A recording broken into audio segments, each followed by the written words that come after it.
I'm Christine. Welcome to Book Talk. Today we're gonna be discussing the second book in Sarah J. Maas's A Court of Thorns and Roses series, A Court of Mist and Fury. A Court of Mist and Fury! This book, though, when I closed the book, I looked up, it was like, holy shit. Holy shit.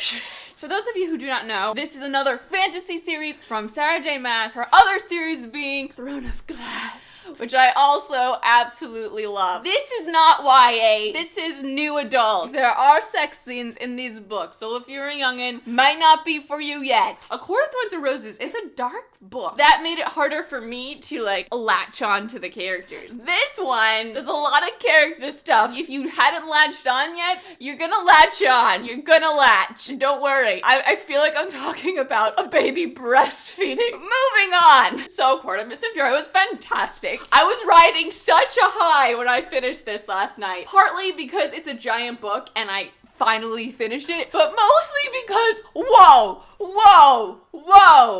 I'm so excited for book 3. I'm also scared, but I'm excited. I would give A Court of Mist and Fury a 98%. Definitely 5 stars. A 98.5. That's a lot. It was so good. You haven't read A Court of Mist and Fury yet, but you've read A Court of Thorns and Roses, but you don't remember much of Court of Thorns and Roses. I have A Court of Thorns and Roses book talk that you can go back and look at and kind of get refreshed. So you can click here right now to go watch that. Go ahead. Goodbye, non-spoilery people. Go read the book. Do not stay here if you have not read the story. Bye.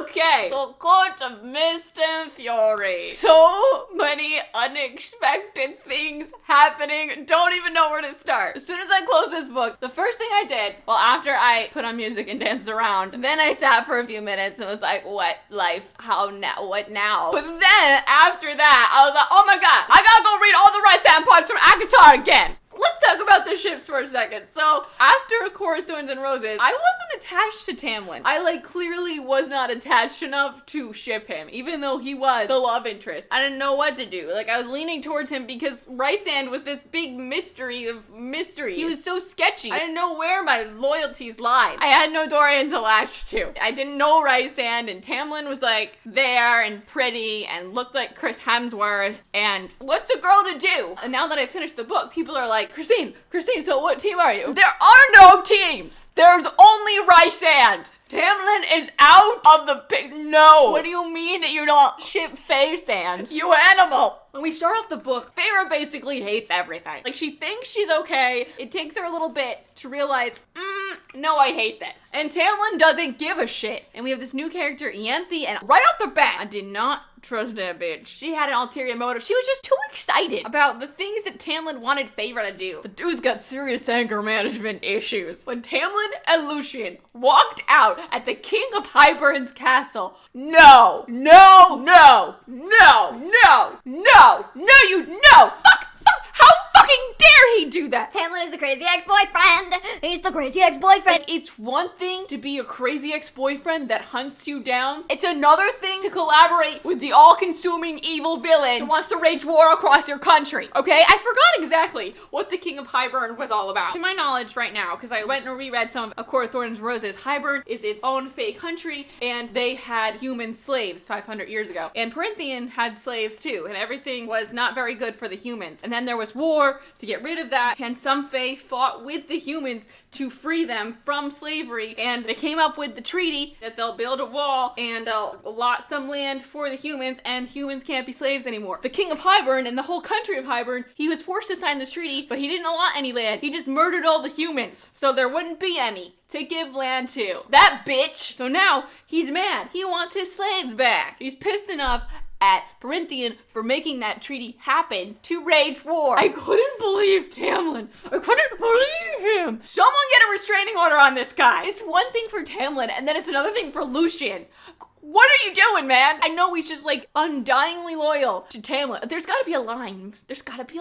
We learn so much about Rysand. So much about his sister, his mom, his dad, his court, Valeris, the rainbow. This rainbow. Maybe I missed the description. At first I was like, a rainbow?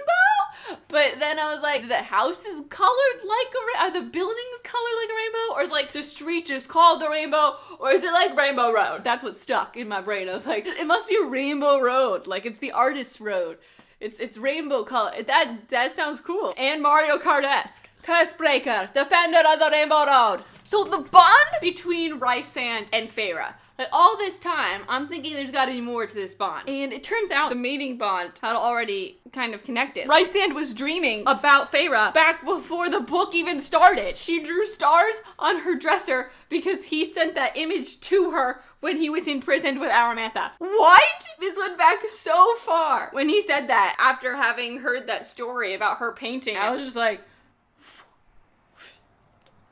what? So we go this whole book learning how powerful these beings are. The most powerful Fae, the most powerful High Lord, and then we get to the end of the book and we're trapped. We have all these powerful, most powerful beings in the world in one room, and shit, we can't do anything. I felt like my heart got put in a vise and scrunched up. I want to start at the beginning and talk about the new characters, but like I keep getting distracted by the end of the book, and maybe I should just discuss this first. We already discussed. Oh my god. Oops. I already talked about that moment where Tamlin and Lucien walked in. Before that, Rysand and Feyre have mated, and everything's wonderful. Happy glory jumping over cloud days with their relationship, and we're getting ready to do this heist. And we know, because there's not enough pages left in the book, this shit is not gonna go right. We get there, Feyre has to nullify the cauldron's powers with the Book of Breathing's halves, and you're not supposed to put the Book of Breathing's halves together. She puts her hand on the cauldron. What's the first thing she does? Put the Book of Breathings together!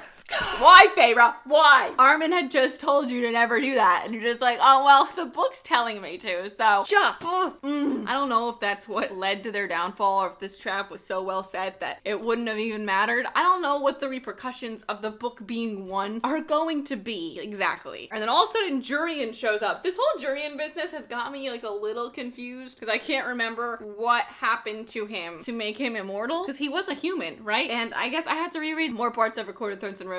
Jurian's like, oh, I'm here to distract you while the king puts a spell on you guys so you can't use your magic.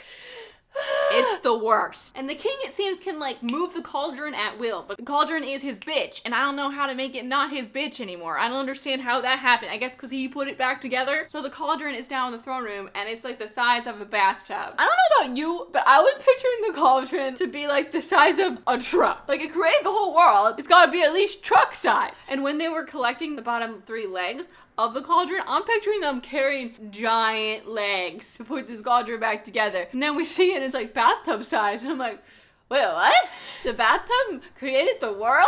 And then the queens come out. I have no patience for these human queens. The queens made a deal that will destroy their country so they can be immortal. And to be immortal, they have to take a bath in the cauldron. He said that not everyone will survive this process. It's like becoming a shadow hunter. I've seen how that can go, and it can go pretty shit. And then the king brings out Feyre's sisters. And this is when I started crying. And they were making Elaine go first, and seeing Nesta struggle and Feyre struggle, and she's screaming, you know, she'll do anything they want to stop this. And the king goes, I don't care. And they stuff her in, and I thought Elaine was a goner. And then they dump her out, and she's a fae now, and she's gonna live forever with her sis. The second Lucien ran over to her with the jacket, I was like, they're gonna be mates. They're gonna be mates. And I like that, because I don't hate Lucien. I think Lucien is a good person who's made a giant mistake. Elaine lives, but then they're pushing Nesta into the cauldron. Oh my god, she's not gonna let both of them live. They can't both live through this. Nesta's gonna die. I was so upset. They stuff Nesta in. She goes in like, fuck you. The bathtub tips her out. Feyre's like, I knew it was different this time. It was different from Elaine. Oh no, she's dead. But then she's not dead. She literally hops up, runs over to where Lucien is. Get out of my way. Elaine. And Lucien looks past Nesta at Elaine and goes, you're my mate. Feyre's like, wait, what? And Nesta just looks from Elaine to Lucien, and he's like, fuck this. She is no such thing, and pushes him out of the way.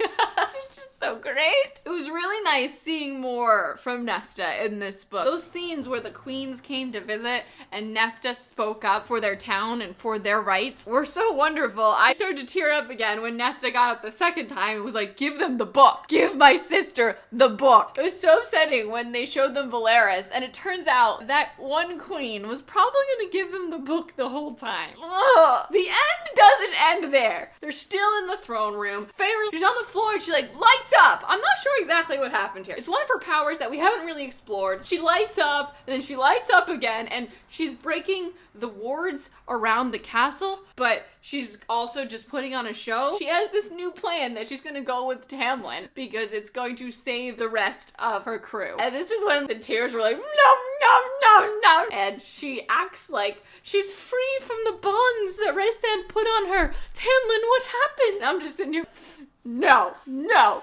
Stop it. I don't like this. Like, I hated every time Tamlin would dismiss the thing she said because he just assumed that Rhysand had control over her. The guy's delusional. The day she left, it was so clear she wanted to leave. Oh, I hated it. And she's screaming at the king to break the bond. No, no, no, no. We just spent literally 500 pages forming the bond. No, no, no, no. And then they break the bond and everything is the worst. And she goes back with Lucien and Tamlin and she's like all pretending and I hate it. And then we switch back to Rhysand. And Rhysand's like, lol, we're still bonded. Lol, she's a spy. Lol, we got married last night. LOL, she's the high lady of the night court. LOL, lol, lol, lol, lol. What the fuck? Oh my god. And Armin is like, what? And Mor is like, what?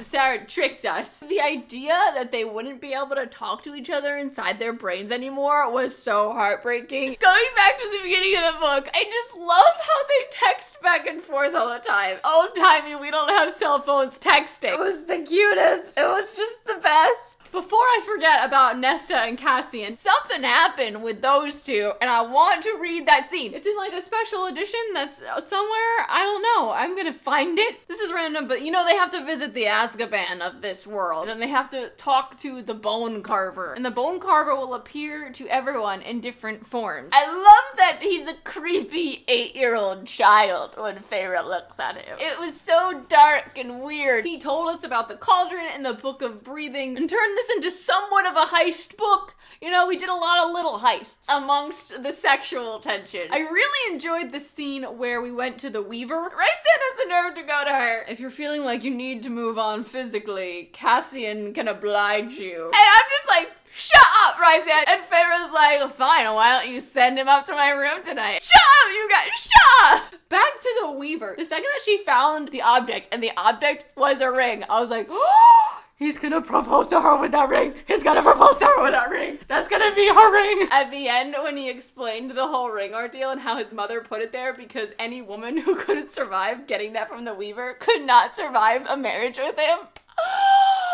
It was so perfect! Oh my god. Another instance of their texting. That time when they were talking about licking each other. Oh my god. They push it so far, and then when they're together in real life, nothing ever happened at this point in the book. I'd be so embarrassed to face someone after saying that over text and just be like, we're friends. So we go to the summer court. This is a heist. We meet Tarquin, who is another High Lord, and he's a decent person. I can't wait for Feyre to really master reading people's minds. I mean, it feels like she has, but she only does it by accident, kind of. I really liked how her powers developed through the story. She wasn't instantly able to call upon any of them. It really reminded me of Heir of Fire, except different. In my head, Tarquin looks just like Dean Thomas from How to Get Away with Murder. You know what I'm talking about? Except with like white hair. And his personality is kind of like what I picture Tarquin's personality to be. And I keep trying to figure out how to describe how I'm seeing Rhysand, and it finally hit me. I'm seeing Sam Claflin with dark hair. And beautiful. He's just so beautiful. In a a way, I think I've subconsciously casted him as Sam Claflin because, in a way, he's like Finnick. Finnick portrays himself very differently from how he actually is. And Rysand does the same freaking thing. Finnick can command a fucking audience, and so can Rysand. They are similar. I love them both. Yes. During the section where Feyre was feeling really jealous, and she just assumed that Rhys was going to sleep with Cressida, he could still be my friend, companion, whatever this thing was between us. His taking someone to bed didn't change those things. It's just been a relief to think that for a moment, he might have been as lonely as me.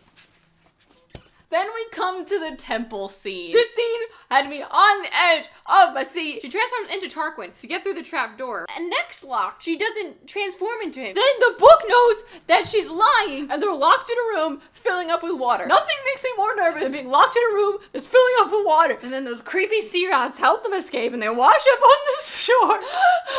We didn't die. And Rysand flies over super cash. What are you two doing? Where the hell were you? You two set off every damn trigger in the place. We almost drowned, but I didn't feel it through the bond. It probably nullified that, you stupid bastard. I just found this hilarious. Let's talk about Armin for a moment. She's such an interesting character, and I have so much respect for this woman, or whatever she is. She's not a vampire, I don't know what she is, but she eats blood. She's so powerful, and she's so intuitive. She's really cool, I really like her. And then we've got Moore, who is like this bubbly, all-powerful, kick-ass Taylor Swift with a crew. Like, if I'm gonna name one Taylor Swift, Moore would be Taylor Swift. At first, Feyre and Armin kind of rubbed each other weirdly, but I love how their relationship progressed. When they first went back with the book, they're lying on the ground in the house drenched, and Armin is like, why did those sea rats help us? And Feyre tells her because she gave a sea rat her jewelry to pay the tea. Armin starts hysterically laughing, and Feyre starts hysterically laughing, and Rysand just looks at them and he's like, what's happening right now? It's a beautiful moment. So Rysand gets a blood ruby for himself, Armin, and Feyre. I really hope that we resolve this with Tarquin nice and calmly in the next book. We're gonna need everyone we can to fight Hybern. We have to talk about this scene in the Court of Nightmares. Like, let's just take a second. This scene was insane. It was so heated. The sexual tension was just through the roof. I thought they were just gonna start having sex right there on the throne in front of everyone. And while it was such a callback to the way things appeared at the end of ACOTAR, at the same time, everything was completely different between these two. I think this was like the hottest scene in the book, and I know there are multiple other sexy scenes, but this scene takes the cake for me. Then we have the Starfall celebration. It gave me all that warm, fuzzy feels. Rysand and Feyre were finally open about the way that they were feeling about each other. Not like, I want to have your babies open, but open in the way that they didn't snark at each other. She asked him to dance, and he was like, are you kidding? I danced with you all night, Feyre. And then they danced all night, and the stars, oh my god, when the stardust fell on their face, and then they were laughing, and it was so cute. I tried to do a little pixie dust today. You see, I was gonna put it all over my face, but then I was like, this isn't meant to go all over my face. I love the part when they're training, and then Feyre just explodes, and she just goes, I want to paint you. And Rysand goes, nude would be best. Then we have that scene where Lucien shows up in the woods. Feyre clearly is like, no, no, and Lucien keeps reaching for her, and with every step he took, I was like, audible gasps coming out of my mouth. And then she grows wings. It's like these men from the spring court don't know common courtesy. If you want to take her with you, you need to have her consent. No means fucking no. Back off. I want her to hone that shape-shifting ability so she's able to grow wings and fly on her own. The day that that happens is gonna be so cool. Throughout this book, I found myself wondering, how does one sleep with wings? Feyre mentions how Rysand's bed is extra big because of his wings. Like, does that mean he sleeps with his wings spread out like this? Do birds sleep like that? It must be how Rysand sleeps. If your wings are folded in, then it's like causing a blob under you. Or can Rysand make his wings disappear actually? Or when he makes it disappear, is he just putting a glamour on those wings? For now, I'm gonna assume wings out, because he does cocoon her in his wings, and they have to be out to be able to cocoon. Another interesting thing we learned is that if you don't use your power and you have a lot of power, it builds up inside you and it can drive you insane. You have to release that magic, which makes sense. The next note I have here just says, Holy hell, the night in the inn, page 473. But actually, holy hell, that night in the inn. And I knew that was gonna be the night. There'd been enough Faizan teasing back and forth throughout the previous 400 pages. And when they walked into that hotel and they had that one bed, I was like, tonight is the night that you become one. Next day, they're out, they're flying, and that's when Rysand gets attacked. And Feyre captures the Suriel, and the Suriel tells her that Rysand is her mate. And she's like, mate? What do you mean, mate? What do you mean, mate? What do you mean, mate? What do you mean? And it's just the most frustrating thing. I was so annoyed that she was mad. This is absolutely ridiculous. She gets legitimately mad at Rysand. What was she expecting him to do? Oh, hey, random stranger, we're mates. Oh, hey, Feyre, dying in a cellar. I know you think I'm torturing you, but actually, I'm your mate. Hi. Oh, hey, girl, about to get married to my arch nemesis. Come with me instead. I'm your mate. You have to love me. I mean, that's the worst. You are in love with him. He didn't tell you were mates so that wouldn't be a factor in falling in love. Oh, I love the day that he finally comes to the cabin though. And he walks in and she's like, oh, are you hungry? You're offering me food? Yeah, when the female offers male food, means she accepts bond. I couldn't help but find this hilarious. As soon as I heard that was a thing, I'm just picturing Rysand being like, will you marry me? And Feyre eating McDonald's and being like, you want a fry? And then Rysand taking a fry. And everyone in the McDonald's applauding. She said yes. She said yes. Another thing that randomly popped into my head while reading this, what do these characters sound like? Do they have accents? Because I'm picturing from the map, it just looks like the United Kingdom and then Europe. Do they have accents in your brain? I mean, they probably automatically sound like you. Armin most definitely has a German accent in my mind, and there's no changing that. I don't know why. She's German. I picture Feyre with an American accent, but Rysand could easily have a British accent. Who will Tamlin mate with? Maybe Tamlin will die. That would be nice. I wonder if Nessa's gonna have any special powers. Does the bathtub give you special powers? When the cauldron was filling up with immortal juice, were you picturing that juice to be gold despite any description that Sarah wrote? It was gold water to me. I don't know exactly why. I hope the queens die when they get their immortal bath. Since the sisters didn't die, the queen has to die. And then of course we have the attack on Valeris. It's horrible. But watching Feyre defend the Rainbow Road with her fucking water wolves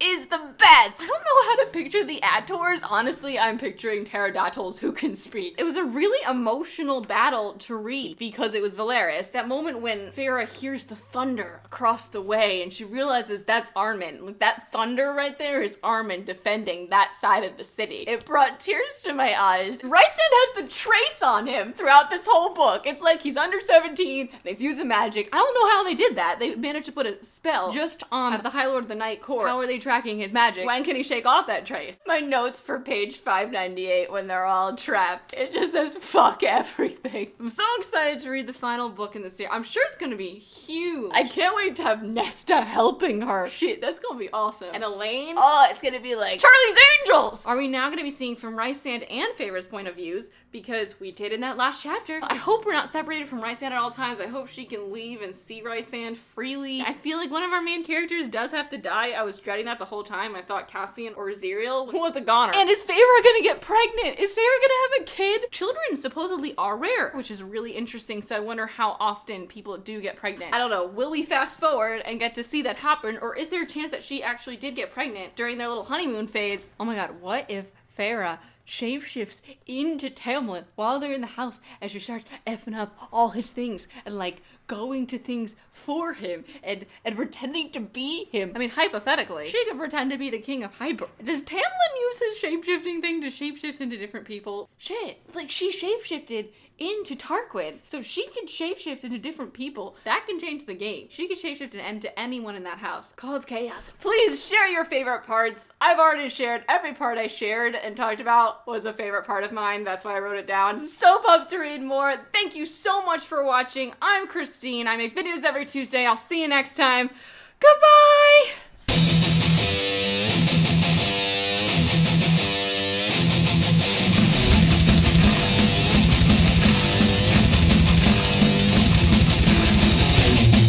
Oh, they look nice together, though. In Court of Mr. Fury, our phrase of the day is phantom wind. It blew on a phantom wind. My dress floated on phantom wind. At first, I was like, is there a ghost?